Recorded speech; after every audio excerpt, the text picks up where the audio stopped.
Yeah, just sitting here wrapping up a couple of videos, stuff like that. Yeah, hang on a second. Hey, stay tuned for Airgun Detectives.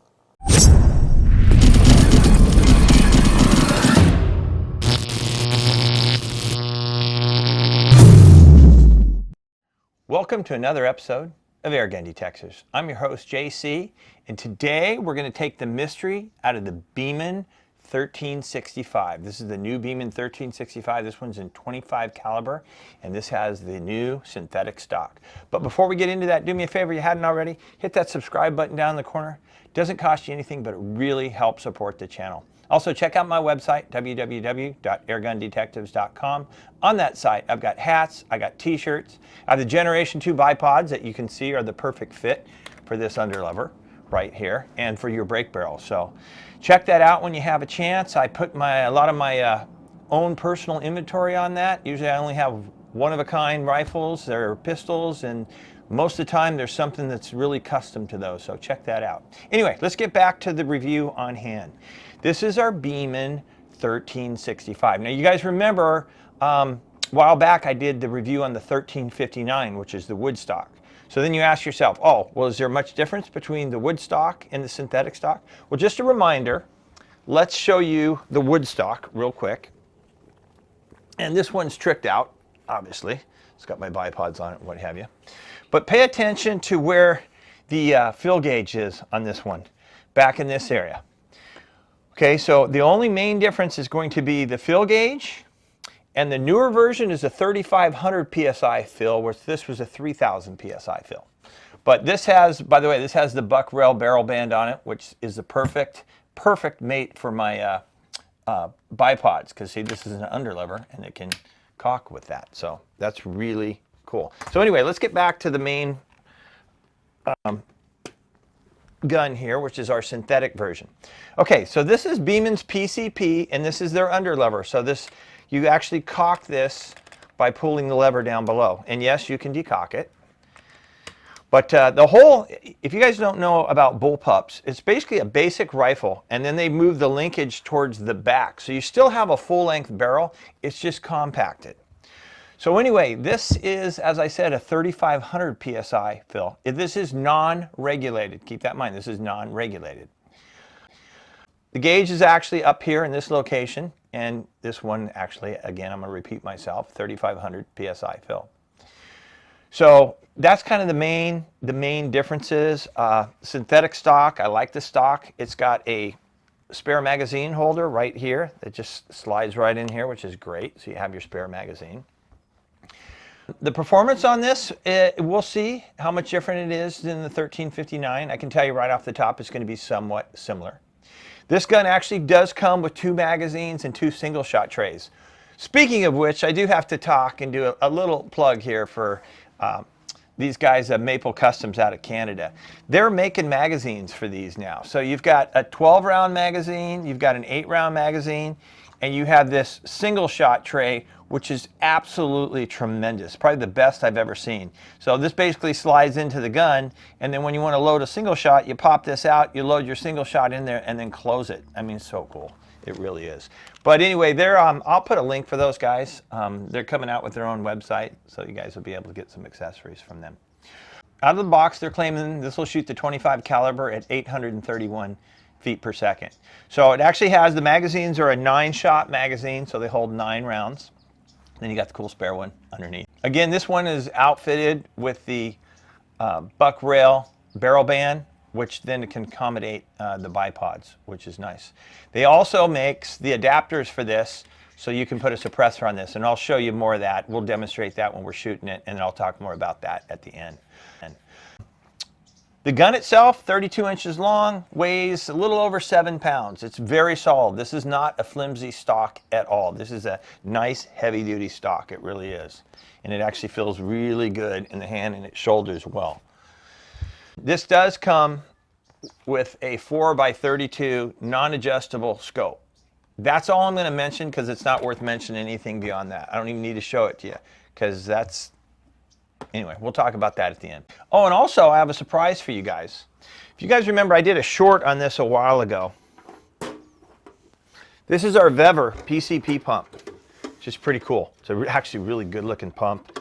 It's got the double fans, the whole bit. So I've had a few months to use this as far as the performance goes. It has not disappointed, and we'll talk more about this, and I'm going to demonstrate this at the end.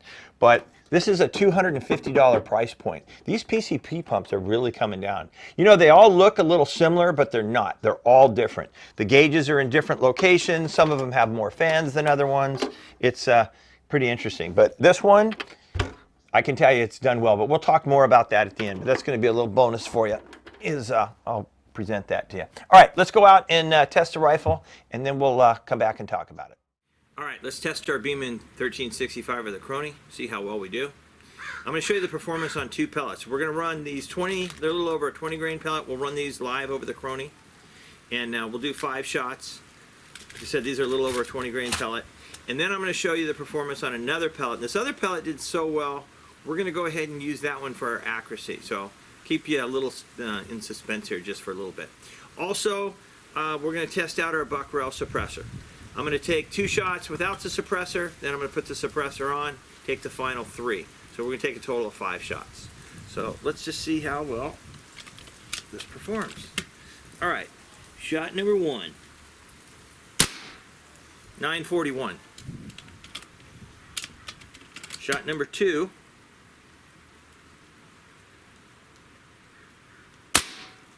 933. Okay, now let's try the suppressor. Okay, voila, we got the suppressor on here.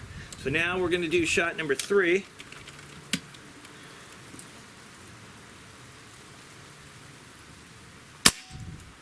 $929. Oh my God, does that make a difference? Shot number 4. $921. And one more.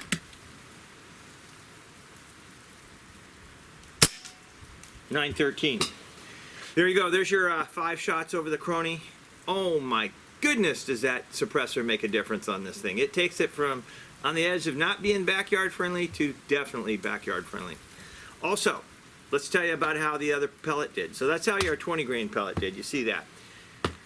This pellet was very impressive. This is our JTS dead center. This is a 25.39 grain pellet. We averaged 875 feet per second, and it gave us a whopping 43 foot-pounds of energy. So you gotta like that. A little higher foot-pounds of energy. And it does have the edge on accuracy, and we're gonna go ahead and use this pellet in our accuracy test. But there you go. So let's move on to our next segment. All right, let's test our 1365 for some accuracy here. I really have this one tricked out. As you see, I've got my bipods on here because we've got Terry, buck rail. We got his barrel band on here, which has the Picatinny side mounts on it, so we can put my bipods on there, which allows us free to cock the rifle, which is really nice. Also put his suppressor on there. And then from our Maple custom products, we've got the oversized magazine on here too. And I'll talk more about these at the end. We'll go over some of these details on this. But this rifle right now is totally tricked out. So what we're going to shoot, these actually fared the best in these. These are the JTS dead centers, obviously 25 caliber. These are the 25.39 grain. So we're going to go ahead and shoot those. We're going to just shoot 5 shots. Once again, we're going to do our splatterburst targets. These are our 4-inch targets. Remember, we're going to be going for grouping here. I'm going to aim dead center. We'll see what happens.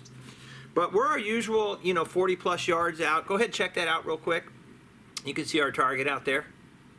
All right, so let's just shoot 5 shots. And remember, we're going to go for grouping. Doesn't matter if it hits in the center or not. We're just going to go for grouping. So let's see how well we do here. All righty.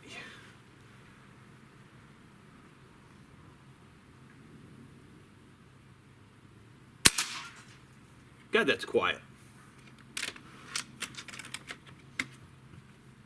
See how easy it is to cock this?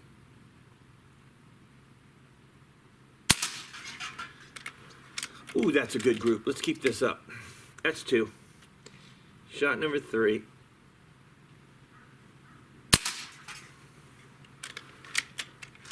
Shot number 4. God, that is a good group. And let's do one more.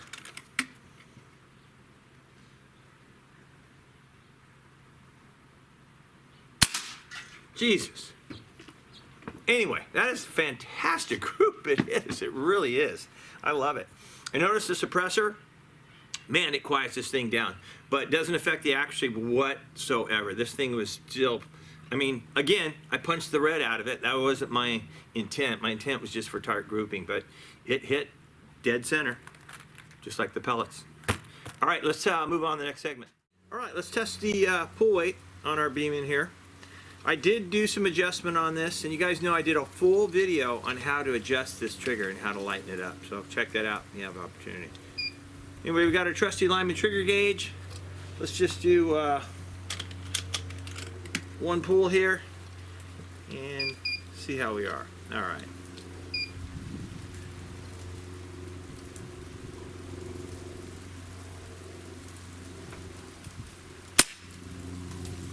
All right, that was 15.6 ounces. Yes, just under a 1 pound trigger, so real close, like 15.6.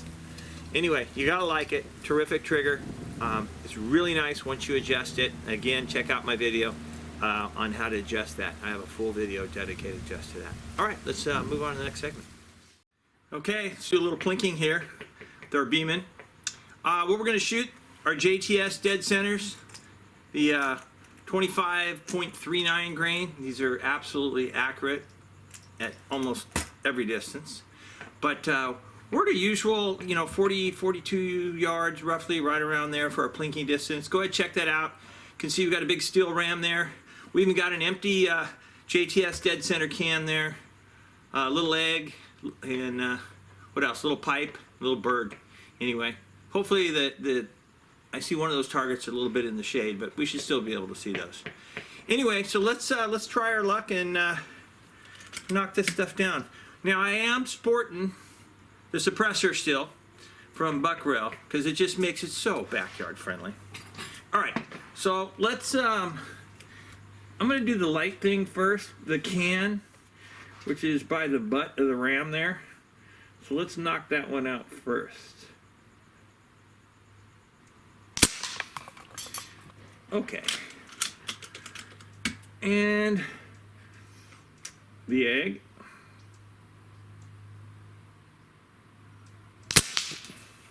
Oh, that hits hard. That's 25 caliber for you. Okay, I'm gonna do the bird next, then we'll come back to the pipe.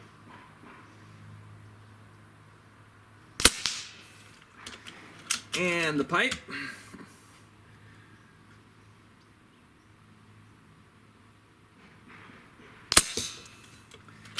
And let's knock that ram out. How about a headshot? Oh yeah. This thing is terrific. And with that suppressor on there, it is so quiet in the backyard. It really is. It's a great, great, great little bullpup. Anyway, let's move on to the next segment and we'll wrap this up. All right, let's wrap this up with our conclusion here. Well, once again, our Beeman 1365. I think this one performed really well. Somewhat similar to the 1359, but performed really, really well. But like anything else, let's get into the negatives. And the negatives are a couple things. One is the trigger, but you have to remember I did you a whole video on how to upgrade this trigger, which I did do to this one, and it makes all the difference in the world. So look for that video. In fact, I'll link it to this one so you don't have to go searching for it. But if, in case you want to upgrade this, you can do that. My other negative, I wish the gun was regulated, although the performance is still terrific. And then we have to think about how outstanding this performance was for a $250 Bullpup PCP. I mean, this thing is performing like the higher end PCPs. It really is. So at that price point, I can't really complain about that. But you know me, I'm picky, so I'm just being straightforward with you. Okay, so let's get into the positives. The positives on this. The accuracy on this thing was absolutely terrific. At 40 yards, we're talking roughly a 1/4 inch group. I was stacking pellets. And then in the plinking session, I'm amazed. I was everywhere I aimed, that pellet hit at that exact spot. And that's 40 plus yards out. And that's going through all these various shots. So yeah, you gotta like it. The accuracy is unbelievable. And I like the fact that this can be accessorized too. Because again, so we got Terry from Buck Rail, we got his suppressor on here, makes all the difference in the world. You guys saw the testing on that. The barrel band is just a must because I can get my bipods on here. And then the coolest thing about my bipods that are split is you can keep this nice and steady and cock the gun, which you can't do that with a traditional bipod that's underneath here. So this actually works out quite well. So it really does. What else did I like about this? What's another positive? Another positive is the shot count, and we are getting good power out of this gun. But just like I did on the 1359, on this 1365, I charted it for you. And it's actually very similar. If you look at compare the charts, they're really close. They really are performance overall. So looking at this chart, this one is a 3,500 PSI fill. So your best shots are going to be shot number 1 through number 21. That's going to be your sweet spot. And in that sweet spot, we averaged 823 feet per second, which gave us 38 foot-pounds of energy, which is actually pretty good. And we were using those JTS 25 grain pellets that actually performed outstanding in this. They really did. But I would say you could get up to 3 magazines. You can probably get a full 27 shots. But your sweet spot, again, I'm going to tell you, is going to be that shot number 1 through 21. Let me show you real quick how to use this Vever PCP pump. All right, let me show you a little bit more on this Vever PCP pump. There's so many of them out there now. There's a lot of competition, but they're not the same. All these pumps are different. If you can see, this one here, this has your thermostat here on the top, and then your gauge, and then you set this gauge for whatever pressure you want. So if you want to set it at 4,000, you set it at 4,000. We're going to set this one here at 3,500. Because that's what the fill rate is on our Beeman here. But basically, you guys seen this before. You plug it in, you got your power there. Then this has all your switches, or your buttons, I should say, on the front portion here. So you got your bleeder valve here, then you have your fan, and then your compressor. So on this one, what you're going to want to do is obviously you're going to hook up the rifle to it. That's just standard Foster fitting. I don't need to go through that with you because we've done that before. We're going to make sure the bleeder valve is open initially when you start this, because you don't want to put too much strain on the motor itself. So it's got power here. We're going to make sure we push in our fan button. The fan button is pushed in. Then we're going to go ahead and hit the compressor. You can see or hear that it is now engaged, and the fan kicks up on it. So then what I want to do is we're going to tighten our bleeder valve. And we're going to take this, as you can see on the gauge, we're going to take this from about 2,000 PSI up to about 3,500 PSI. And then we'll show you how long this does this. You can see, here's your temperature gauge working right here. That's your temperature gauge. So it's building up pressure right now. It's just building up pressure in the line. And we'll get to that 2,000 mark, and then we'll see how long it takes to get to our 3,500 PSI. Of course, I'm not going to make you guys wait the whole time. I'm going to do some time lapse for you, and we'll speed up this process.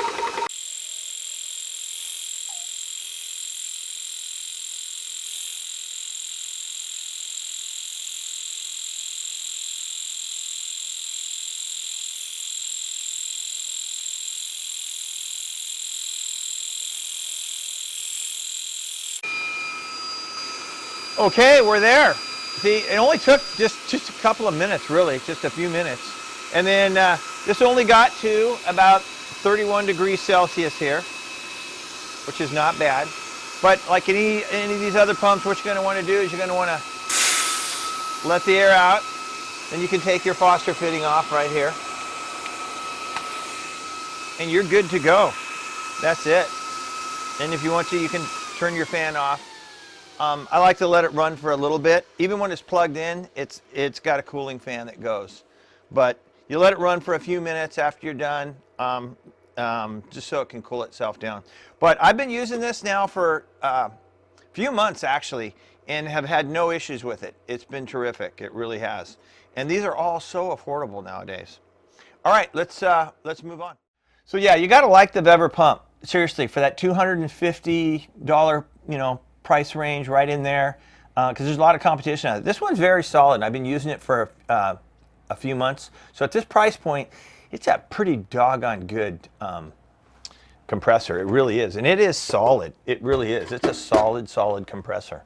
And you got to remember, hand pumps, those are for young kids that have way too much time on their hand. I don't hand pump anything anymore. It's just not worth it. Not with the price point of these have come down so low. So it's totally worth these. And again, this one will work off your 12 volt as well. So you can cook this right to a car battery if you happen to be in the field. So that's a nice feature on that, that's for sure. So how would we rate the overall performance of this as far as our rating goes? Well, I can tell you right now, it was very similar to the 1359. It was, and that's in a good way. So how would I rate this one? Because of the trigger, because it comes out of the box with this trigger, it's a little mushy, but it totally can be corrected. Watch that video. I told you I'll leave you a link for it. I give it 4.5 stars out of the box. And then you update the trigger and do a few other things because, I mean, look at this thing. We've got Terry's barrel band here from Buck Rail. You can get that. He's got the whole suppressor set up, which I highly recommend. I highly recommend both these. My bipod kit on this is just fantastic. It makes such a nice, stable shooting platform. And then you got our guys out of Canada with the Maple Productions with the magazines. These are great if you want little larger magazines. And they actually are coming out, or they have their own website. I'm going to leave you a link for that so you can access that. But there's lots of accessories for these, and these magazines are terrific, by the way. And then the single shot one too is fantastic. So, like I said, it's not going to take much to upgrade this to a 5-star gun, especially at the price point. You're talking 250 bucks. It really is. And how would I rate our little pump over here? Honestly, out of all the pumps I've been looking at, this is one of the better ones. So I'm going to give this one a 5-star. That pump, I'm going to give 5-star. Remember, I'm not going to show you guys products. If they're junk, they're not even going to show up here because I'm not even going to talk about them. But if it's something that I think it warrants your attention and has good performance, then I'm going to show it to you without a doubt. So again, I'll leave you a link for Terry at Buck Rail. Just click on that, it'll take you there. And his accessories just keep growing and growing and growing. The guy is a genius, he really is. I keep challenging him on different guns, say, hey, can you make a part for this? Can you make a part for that? Sure enough, he does. So check that out when you have a chance. Well, I hope you enjoyed this episode of Airgun Detectives. Don't forget, this is where we take the mystery out of the airgun. Until next time, I hope you and your families are doing great. I hope you're getting plenty of shooting in. Take care, and God bless.